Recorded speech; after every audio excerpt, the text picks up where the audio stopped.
Hanayama vs. Spec is a completely unhinged fight set in the world of Baki, which, for reference, has ancient ape people, prehistoric cavemen, resurrected warriors, 140-year-old Chinese Kenpo masters, a guy with schizophrenia that could do this, and people and animals so well visualized that they effectively become real.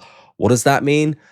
I have no clue. But that's Baki, and the longer the series goes on, the more insane it gets, and I love it. If you're not aware of Baki, then tough. I'm not doing a summary of Baki or any sort of in-depth recap because I can't stand here and do it any justice. You're just going to have to go and read it and watch it for yourself, which I highly recommend doing anyway. During the most evil death row convict saga of Baki, yep, that's a mouthful, our death row inmates have made their way all over the world to Tokyo with the intention of tasting defeat, which basically means they've all come here to fight anyone and everyone, including the champion of the maximum tournament, Baki Hanma. There are quite a few fights in this arc, but as you can guess from the title and the thumbnail, I'm going to focus on maybe my favorite fight, which is Hanayama versus Spec. So let's talk about these two quickly. That is after you've hit like and subscribe. Thank you very much for doing so. Kaoru Hanayama is the 19-year-old leader of the Hanayama Group, a crime family that runs gambling dens across Tokyo. He took over the leadership position at around the age of 14 or 15.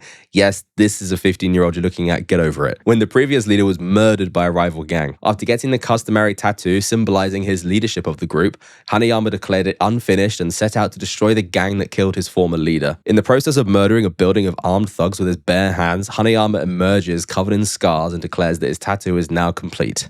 Yeah. Hanayama may be the toughest and coolest fighter in all of Baki. Hanayama's philosophy of fighting stems from his own upbringing and natural-born gifts.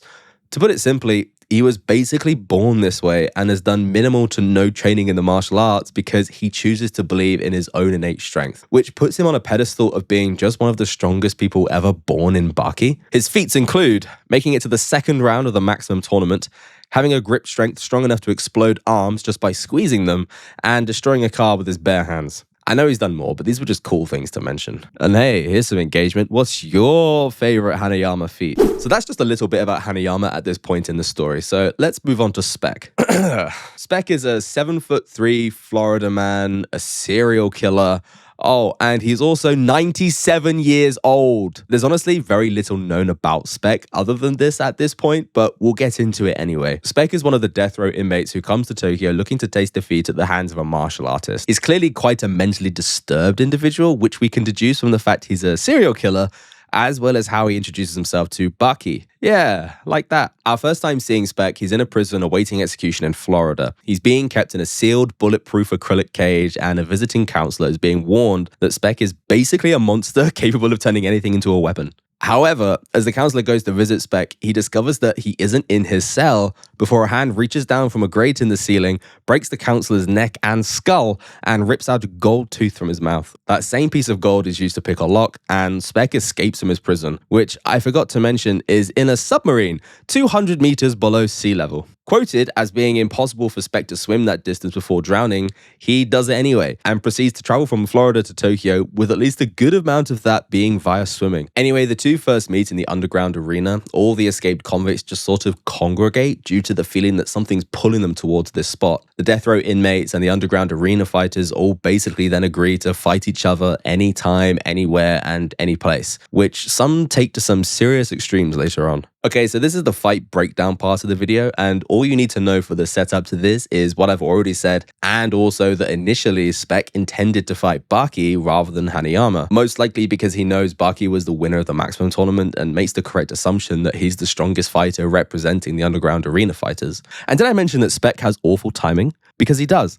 He chooses to attack Baki whilst on a late night date in the park with his girlfriend Kozue until Hanayama plays the ultimate wingman and removes himself and Spec from their range whilst barely even making a noise. Not that Baki wasn't aware he was there, by the way. Baki knew 100%. He was gave him a death stare. So as per Hanayama's philosophy of taking all hits aimed at you and just sort of shrugging it off and getting over it, he immediately takes a nasty kick straight to the face to kick off this fight. And it will become obvious that as the fight goes on and the more damage Hanayama takes, mistakes, and his unwillingness to dodge or even react acts like a mind game. He's fully in intimidation mode. Spec, on the other hand, just won't shut up throughout this whole fight, and it serves just to frustrate himself. So then Hanayama strips down to his loincloth in the most unnecessary way possible, sort of like an Attitude Era wrestler but without the Velcro. He then tanks 2 hits with rocks straight to the face and then a hit with his own shoe, and is pushed almost completely through a metal streetlight. You know what, let's make my job really hard and have like a hit counter for both fighters. That should be fun to edit. You're welcome, future me. Spec then cracks Hanayama over the head with a park bench, which I took some time to look up and find a similar design as possible so I could make an estimate on its weight, which is about 90 kilograms. Hanayama basically shrugs this off and takes up his signature fighting pose, which is arms raised up with his fists closed. Funnily enough, Spec also claims to have the same fighting stance and goes on to brag about how he beat up the Statue of Liberty just before this fight. Don't ask. It's not really, I wasn't really sure if that meant he'd just done it and got back here, which means that he traveled from New York to Tokyo in record time, but I'm not going to think about it too much. We then get to see Spec's ultimate technique, the apnea rush. Remember when Spec swam from the prison submarine to the surface without drowning? Well, that's because he's capable of doing sustained exercise for up to 5 minutes at a time without breathing, which is essentially the apnea rush. By attacking for 5 minutes without breathing, opponents aren't able to wait for a counter opportunity in between breaths. But that means nothing to Hanayama. Midway through the apnea rush, Hanayama just sort of ends it by punching Spec so hard that he starts to rethink maybe all the decisions that led to this moment. And it's worth this punch here is the first blow that Hanayama has A, thrown, and B, landed, and Spec is in absolute pieces. He follows it up with a second punch and lays Spec out on the floor before picking up by the shirt and asking him if he's had enough yet. Unreal scenes. Unreal scenes. If you watched this episode and weren't gassed as hell, then I doubt you're capable of feeling anything at all at this stage in your life. So rude. I've just talked very briefly about Hanayama's fighting philosophy, so now that he's landing hits, let's talk about his fighting style. As you can see from these punches, Hanayama puts everything into his hits. He does a full body wind up and telegraphs every single punch he throws. And that's because Hanayama practices what he preaches. He believes in giving fights everything he has, and he also believes completely in his own natural born strength. There's no martial arts, there's no feinting or dodging, just pure hands. And I say pure on purpose because Hanayama is a pure brawler. It's that simple. He doesn't know of another way to fight, and importantly, he doesn't want to know another way to fight. Hanayama then punches Spec so hard he rolls across a park road. He asks him if he's had enough yet, punches him again, asks him again, and Spec finally concedes defeat. Which is a lie. Spec forces 6 bullets into Hanayama's mouth and then using the force of his own bite, detonates them in his mouth. This right here is maybe the most underhanded and disgraceful way to fight in all of Baki. And we've had some fuck shit up to this point. And there's going to be more fuck shit to go on too. But that's what makes this fight so damn good. On one side, we have Hanayama, who will only really defend when he needs to. Otherwise, his opponents are free to just attack him relentlessly until he's had enough and decides to start swinging very obvious punches. Versus Spec, who has zero morals, gives zero fucks, and will do absolutely anything to win a fight. But back to the fight, and would you believe it, Hanayama is still standing. How? Because he's basically a god. I don't know. He is sporting some very cool injuries, bleeding eyes and nose, as well as having no cheeks left. He asks Spec for the final time, had enough yet? Before punching him so high into the air, he hits a street lamp and is electrocuted into unconsciousness. Both combatants fall, and the battle is over. Or not. More like round 1 is over. Hanayama, being the law-abiding citizen that he is, has brought a defeated Spec back to prison. He soundlessly refuses the offer of medical treatment and leaves as the police salute and bring a car around for him. And now is the point where things get really nasty. In the 2 minutes it takes for a car to be brought round, Spec murders roughly 8 police officers, steals their guns, and makes his way to Hanayama to continue their fight. He picks up the rear end of the car and flips it on its side, which is an insane strength feat. And as Hanayama crawls out of the wreck, Spec stamps on his neck and then proceeds to beat him with a police baton, which won't be the scummiest thing he does in this fight. The scummiest thing he does in this fight is shoot Hanayama 5 times in the legs as he's getting ready to throw a punch. He then shoots him another 3 times in the legs, again followed up by a severe stamping of Hanayama's skull against the pavement. event. And how does he survive all of this? Because he's Kaoru Hanayama. Simple. This also may only be the second worst beatdown of his life, the first being the absolute demolition he received from Yujiro at age 15,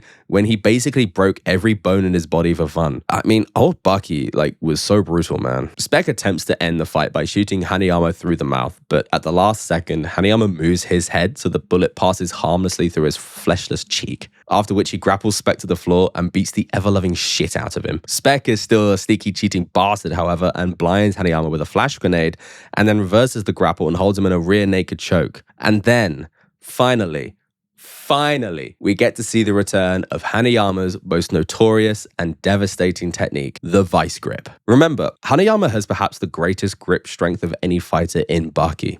He's capable of pinching a deck of cards and then ripping out entire chunks, and he's also capable of gripping an opponent's arm with two hands and producing enough pressure to cause the flesh to explode. And he does both these things to Spec, and it is great to see.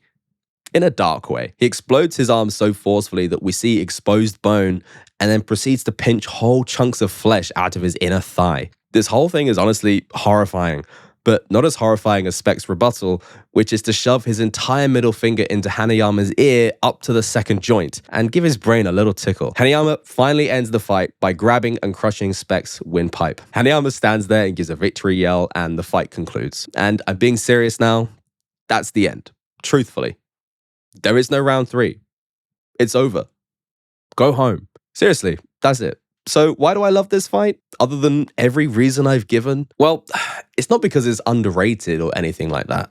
And to be fair, it's quite highly rated across the fandom. But maybe because, again, this fight has some simplicity to it that I really just enjoy. If you've watched my Yusuke vs. Chu video, then you know what I mean when I say that I really enjoy reading or watching a fight between characters that is stripped of overpowered techniques and secret moves or, well, energy blasts. And to be fair, that is most of Baki. I think that with this fight in particular, we really get to see what happens when two fighters with vastly different philosophies come to blows. And yeah, we do get that with the other fights in this arc, but too often we see our protagonists or heroes compromise their morals to learn lessons midway through fights or attain some form of fighting enlightenment. With Hanayama, we don't get any of that. He's so dogged in his way of fighting that it's just refreshing. On many occasions up to this point, his belief in his own strength has led to quite a few defeats, and his refusal to adapt or switch up can appear to be stubborn or, honestly, stupid. But that just speaks to the level of faith that Hanayama holds in his own body. It's actually kind of admirable. But anyway, what's your favorite fight in Baki, and where do you currently rank Hanayama in strength amongst all the other fighters?